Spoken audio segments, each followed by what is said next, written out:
प्रधानमंत्री ये रथ को नवेम्बर 15 तारीख दिन खुंटी शुभारंभ करथिले। विकसित भारत संकल्प यात्रा यार उद्देश्य भारत सरकारंकर बा केंद्र सरकारंकर विभिन्न प्रकार योजना लोकों पाखरे केमिति पहुँचुची कि पहुँची पारु नहीं बा केमिति पाइबे ए सबु कथा करिवा पाई सारा भारत वर्ष रे विभिन्न जिल्ला रे पंचायत वारी ए रथ बुलुची। से क्रम रे जेहेतु मु आज भुवनेश्वर रे सेकेंड हाफ रे अर्थात 3:30-4 बेलू गोटे कार्यक्रम रे रही रोजगार मेला रे तेणुक आमको आदेश थिला जे जो सांसद मंत्री जो जिले रे थिबे से पाखरे से रथ जोठी थिबो से रथ पाखको जिबे एवं आज प्रधानमंत्री 10,000 जनऔषधि केन्द्र मध्य शुभ उद्घाटन कले। तांकर वक्तव्य से विषयटा को से रखिथिले एवं ता पूर्वर मध्य ए जो भेन आमर चलीची विकसित यात्रा भेन सेतरे मध्य से सेटा को देखेले एवं आमर मध्य दायित्व थिला बा आमको निर्देश थिला जे समय समय रे आमे से यात्रा कुआडे कौन होची को दिगो को जाउची एवं प्रकृत रे लोक जानी पारुचंती कि नहीं एवं जो माने बाद पड़ी जाइचंती से माने केमती योजना रो लाभ उठाइबे सरकारी स्तर रे सेटा करा जाउची कि नहीं ताको अनुध्यान करिया पई आज मु बेगुनिया ब्लॉक को जाइथिली एवं सेठी से कार्यक्रम रे मध्य शामिल हेती। निश्चित भाव रे मु से तो अलगा विभाग कथा मु कहूँ मु जदि मोर विभाग कथा मु कहबी जेमती कहते नहीं भात हांडर गोटे चिपले जना पड़े मोर विभाग रे आज पर्यंत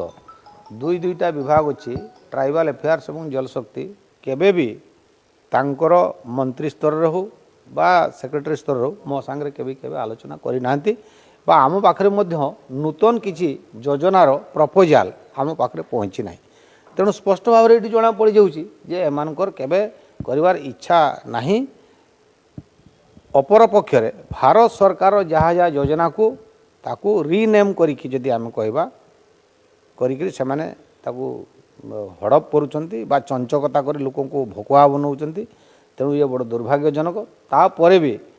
मु एबे भी आग्रह रखी आहुरी भी आम पाखरे अच्छी 3-4 मास एबे भी जदि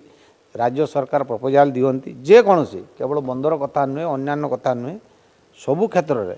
जदि प्रकृत में ओडिशावासी सेवा करिवार मनोवृत्ति अच्छी से प्रपोजाल दिंतु आम केन्द्र स्तर में जहाँ करिया कथा करूँ। ये कथा लोक 4.5 कोटी ओडिया लोक जानी सारे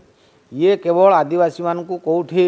गोटे आणिक नचेदेवा तांकू दौड़ेदेवा कौटी आउ सांस्कृतिक कार्यक्रम करदेले जे तांकर विकास हो ये वास्तव में लोक बुझी सारे।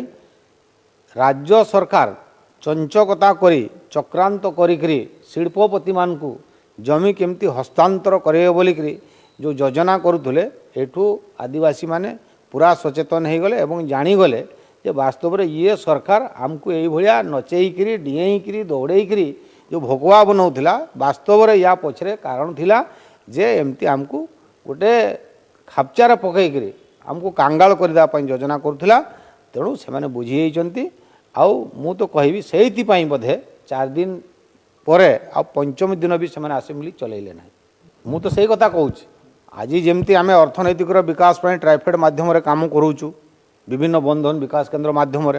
प्रधानमंत्री आदि आदर्श ग्राम तहत आम ओडिशार विभिन्न आदिवासी गाँव में मिनिमम 20 लाख टंका आम खर्च करुचु। तांकर गुणात्मक मानर शिक्षापाई एकलव्य मॉडल स्कूल जो रचना कराई आमर 87 नुआ एवं पुराणा एमती मिसिकी 114टा जो थे कि सर्वनिम्न गोटे गोटे विद्यालय 500 पिला मागणार सीबीएसई पैटर्न ने क्लास 6 रु 12 क्लास पर्यंत पाठ पढ़े कहीं से तो चिंता करूना 5T रे चून मारदे कि रंग मारदे कि 50 लाख हड़प करदे यहीटा हूँ काम मास्टर नथिबे किछि नथिबो ये हूँ ओडिशा सरकार। किंतु भारत सरकार मोदी जी नेतृत्व में आदिवासी मानकर गुणात्मक मानर शिक्षा केमती हम तांको गाँव रे केमती आपण पीवा पानी ठू आरंभ कर इवेन वर्तमान ट्राइबल बेल्ट रे सिकिल सेल केमती सेठी व्यापी हो नहीं तार मध्य प्रिकॉशन सब निया चली। तेणु वास्तव में जदि मु तो कहबी भारतीय जनता पार्टी